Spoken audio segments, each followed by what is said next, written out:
और नशे का कारोबार पूरे देश में फैला हुआ है। मध्य प्रदेश भी इससे अछूता नहीं है। आए दिन इसमें कार्रवाई होती है और भारी मात्रा में नशीले पदार्थ बरामद किए जाते हैं। इसलिए एक साल में ऐसे ही कई कार्रवाई में बरामद किए गए नशीले पदार्थ का अब नष्टीकरण किया गया। रिपोर्ट देखिए।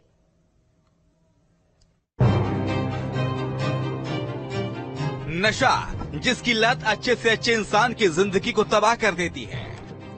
भोपाल में बोरियों में भरा ये मादक पदार्थ है जो न जाने कितने नौजवानों की जिंदगी को तबाह करता है। साल भर में लाखों रुपए का ये मादक पदार्थ भोपाल पुलिस ने पकड़ा है, जिसका अब नष्टीकरण किया जाएगा। इसकी प्रक्रिया लगभग पूरी हो चुकी है और अब इसको नष्ट करने के लिए केंद्र सरकार को भोपाल पुलिस आवेदन भेजेगी, जिसके 15 दिन के अंदर इसका नष्टीकरण किया जाएगा। इस मादक पदार्थ की मात्रा 127 किलो है, जो 32 अलग अलग कार्रवाई में भोपाल पुलिस ने जब्त किया है। क्राइम ब्रांच द्वारा विगत कुछ समय में बड़े बड़े ड्रग्स के कंसाइनमेंट पकड़े गए हैं, जिसमें 36 किलो चरस, 30 किलो चरस, 10-10 किलो चरस और एमडी कोरेक्स सभी प्रकार के मादक पदार्थ भोपाल क्राइम ब्रांच द्वारा पकड़े गए हैं। जो आरोपी ड्रग्स की तस्करी में लिप्त थे, उनसे पूछताछ में ऐसा पता चला है कि गांजा ओडिशा के मलकानगिरी जिले के काली पहाड़ी नामक स्थान पे होता है भारी मात्रा में, जहां पे बांग्लादेशी शरणार्थी रहते हैं। वहां से ये छत्तीसगढ़ के रूट से भोपाल तक लाया जाता है।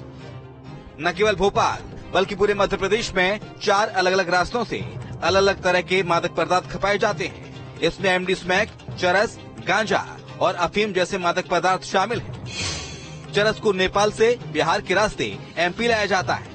नेपाल से बिहार चरस लाने के लिए गरीब लोगों का उपयोग होता है। ये लोग पैदल ही चरस की खेप को बॉर्डर क्रॉस करवाते हैं। बिहार से मध्य प्रदेश ट्रेन की जनरल बोगी से चरस की तस्करी होती है। चरस बिहार से गोरखपुर, झांसी होते हुए मध्य प्रदेश लाई जाती है। गांजे को ओडिशा से छत्तीसगढ़ के नक्सली इलाके से एमपी लाते हैं। ओडिशा की काली पहाड़ी पर गांजे की पैदावार होती है।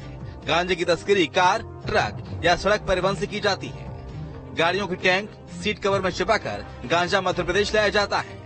मंदसौर और नीमच से अफीम की तस्करी पूरे प्रदेश में होती है। मंदसौर से अफीम राजस्थान होते हुए पाकिस्तान भी भेजी जाती है। अफीम का इस्तेमाल केमिकल ड्रग्स बनाने में काम आता है। मंदसौर में दवाइयों के इस्तेमाल के लिए अफीम की पैदावार होती है। कई बार रिश्वती ड्रग्स तस्कर ऐसे ऐसे तरीके अपनाते हैं कि पुलिस भी हैरान हो जाती है।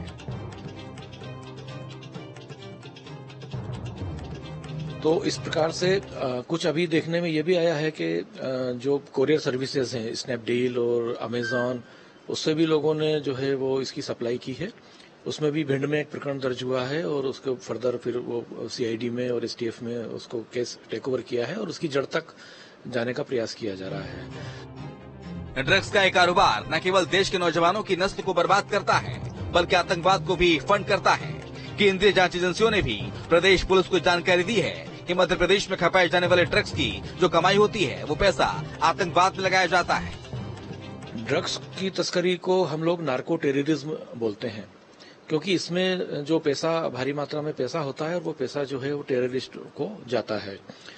तो इस तरह से जो है इस पे सतत निगाह रखी जाती है। पुलिस द्वारा भी निगाह रखी जाती है, सीबीएन, एनसीबी द्वारा भी नजर रखी जाती है और मध्य प्रदेश पुलिस की जो अन्य एजेंसी हैं, एसटीएफ वगैरह, वो भी लगातार इस पे नजर रखती हैं।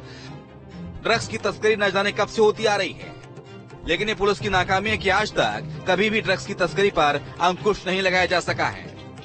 पुलिस को ड्रग्स की तस्करी के तमाम रास्ते पता है और तरीका भी, लेकिन उसके बावजूद भी ये तस्कर इतने शातिर होते हैं कि पुलिस की आंखों में धूल झोंक कर माल को मध्य प्रदेश की सीमा में भी ले आते हैं और उसको खपा देते हैं। 5 अलग अलग रास्तों से अलग अलग किस्म की ड्रग्स मध्य प्रदेश लाई जाती हैं। पिछले 1 साल में इन पर कार्रवाई भी की गई और करीब 127 किलो ड्रग्स को अब जलाया जाएगा, इनका नष्टीकरण किया जाएगा। पुलिस इन रास्तों से लाई जा रही ड्रग्स पर कार्रवाई की बात तो करती है, लेकिन अब तक इस पर अंकुश नहीं लगाया जा सका है और दावा है कि भविष्य में इसे रोका जाएगा और इन रास्तों पर पूरी तरह से निगरानी रखते हुए ऐसे तस्करों को गिरफ्तार किया जाएगा। वीडियो जर्नलिस्ट आशु के साथ गौरव गुप्ता, न्यूज स्टेट मध्य प्रदेश।